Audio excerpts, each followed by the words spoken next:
지난주까지 우리가 그 사복음서에 대해서 살펴봤는데요. 사복음서에 대해서 살펴보고 또 세례 요한에 대해서 생각을 해보고 또 예수 그리스도께서 누구인가에 대해서 생각을 해보고 그다음에 또 예수와 하나님의 나라에 대해서 생각을 해봤습니다.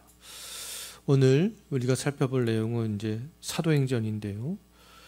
복음서는 예수께서 사역을 시작하셨을 때부터 예수님이 부활 승천하시는 날까지 일들을 기록하고 있습니다.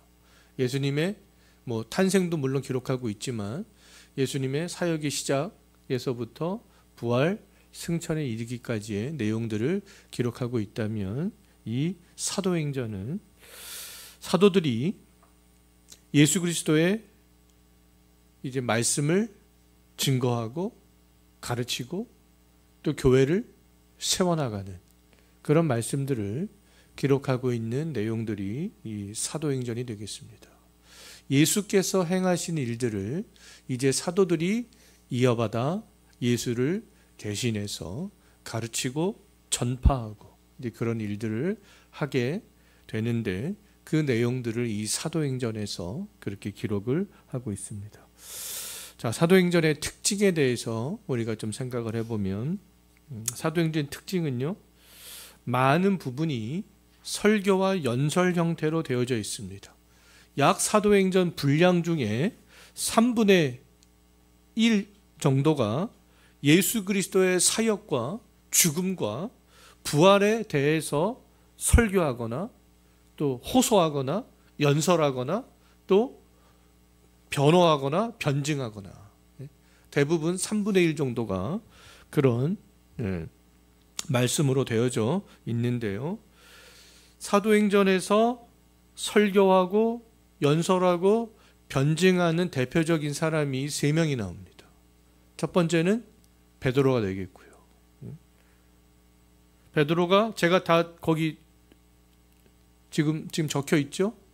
참고하시면 되겠습니다. 오순절날 솔로몬 행각에서 산헤드린 공회 앞에서 고넬료의 집에서 그렇게 설교하고 연설하는 것을 볼 수 있고, 두 번째는 이제 스데반 집사가 되겠는데요. 산헤드린 공회 앞에서 이제 돌에 맞아 죽기 직전에 이제 자기가 주 예수 그리스도에 대해서 이제 변론을 하는 그런 내용들이 되겠고요. 또 이제 잘 알고 있듯이 이제 사도 바울. 사도행전의 전반부는 베드로에 관련된 이야기고 이제 후반부는 이제 바울에 관련된 이야기가 나오잖아요. 사도 바울도 여러 곳에서 또 설교하고 또 군중들에게 주 예수를 믿을 것에 대해서 호소하고 법정에서도 설교하고 또 마지막 장로들을 에베소 장로들을 불러놓고 설교하고 그런 사역들을 사도행전을 보게 되면 바울이 많이 했던 것을 볼 수가 있겠습니다.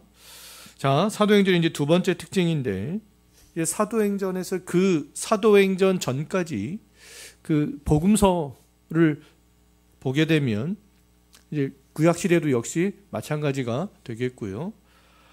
그 하나님의 구속사가 대체적으로 이제 유대인들에게 예루살렘 땅에 그렇게 머물러 있습니다. 물론 예수님께서도 이방인 지역에 가서 복음을 증거하여서 또 그들 가운데 예수님을 믿는 사람들도 있었지만 이 구약과 사복음서, 특히 이제 구약을 중심으로 해서 보게 되면 하나님의 구속사가 특정한 땅에 특정한 사람들에게만 그렇게 머물러 있는 것을 볼 수가 있는데, 근데 사도행전 2장에서 오순절날 성령이 부어지는 일명 성령 강림 사건이 일어나게 됩니다. 그 성령 강림 사건 이후로 하나님의 구속사가 이제 구원의 백성이 되는 사람들이 이제 갑자기 볼물이 터지듯이 확 터져서 이제 크게 성장해 나가는 것들을 볼 수가 있습니다. 그래서 이 오순절날 성령이 부어지는 사건은요, 그냥 어느 날 갑자기 그냥 이루어진 사건이 아니었잖아요. 이미 예언된 사건이었습니다. 그래서 사도행전 2장의 오순절 성령 사건은 요엘 선지자가 말했던 그 말씀이 이루어지는 그런 사건이 어떤 것이죠? 그래서 이 요엘서 2장 28절 이하의 말씀을 성취하는 사건이 바로 사도행전 2장이 되겠습니다. 그래서 그때 이제 모든 사람들에게 성령이 부어지게 되는 거잖아요.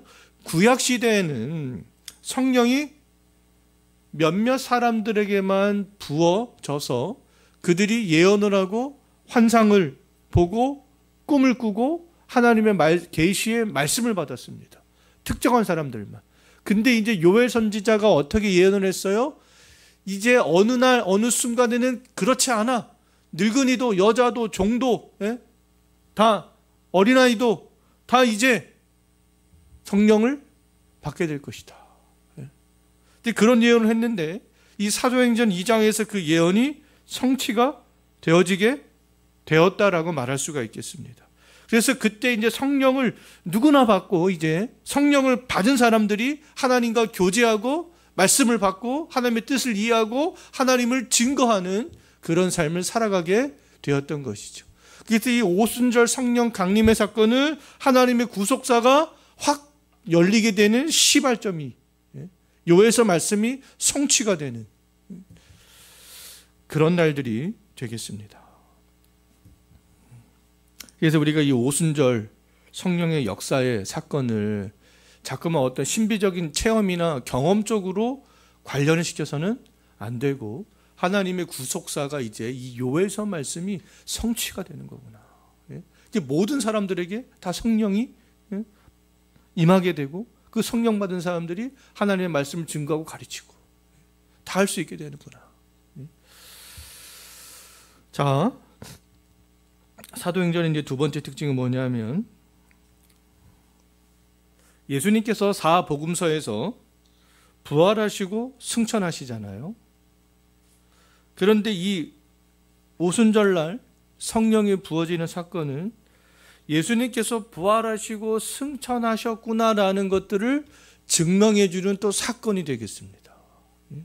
왜냐하면 요한복음 16장 7절 말씀을 보게 되면 예수님께서 말씀하셨는데 내가 떠나가야 누가 와요? 보혜사가 온다. 예수님께서 그렇게 말씀을 하셨거든요. 그래서 오순절날 성령이 임재하셨다라는 것은 그러면 무엇을 증거하는 거예요? 예수님께서 부활하고 승천하셨구나. 이 세상을 떠나 하늘로 다시 가셨구나 라는 것들을 증거해주는 사건이 되는 것이죠. 그래서 성령은 하늘로 부활하여서 승천하신 그 예수님께서 우리들에게 선물로 주신 것이 되겠습니다. 성령을 선물로 주신 것이죠. 자, 세 번째는요. 이제는 복음으로 많은 사람들을 초대합니다. 복음으로.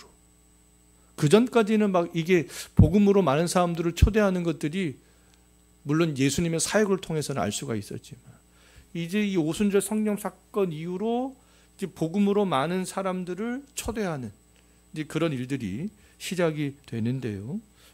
예수를 믿고 세례를 받아 구원의 백성이 되어져야 된다.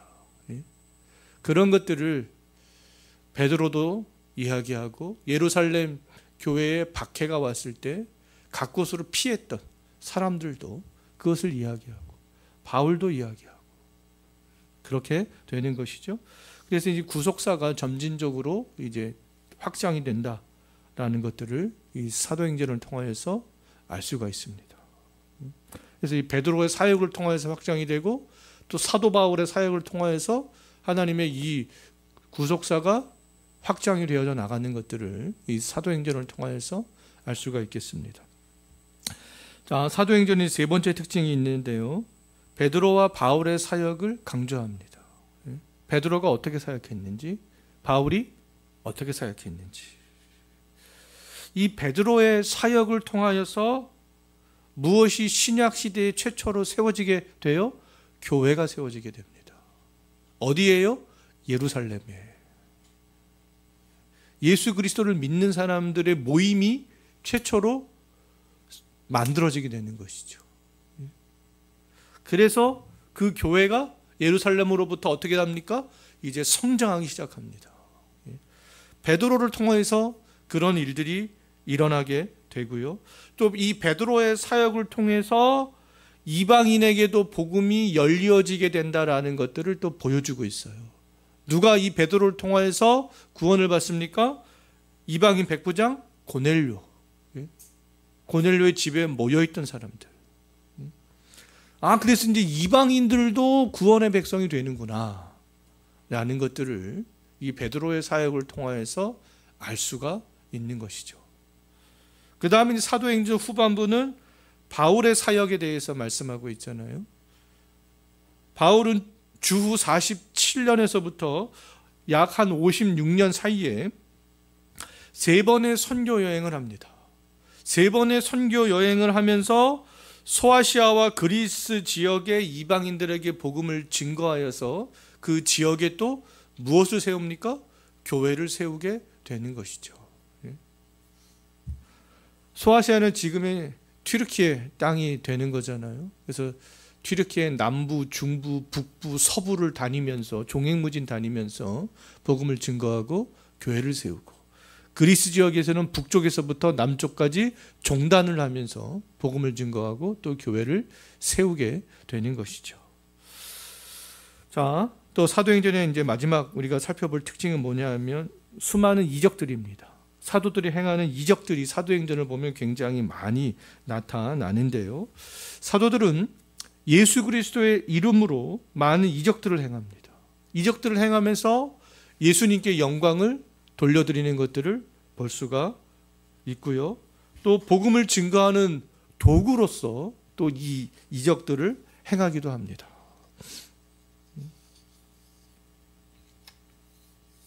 이 예수님의 사역을 이어받은 이 사도들이 예수님이 행하셨던 많은 이적들을 행하게 되는 것들을 알 수가 있는데요. 이제 서신서로 넘어가게 되면 이제 사도행전에서 사도들이 행했던 이적에 관련된 내용들은 거의 나오지 않습니다. 왜요?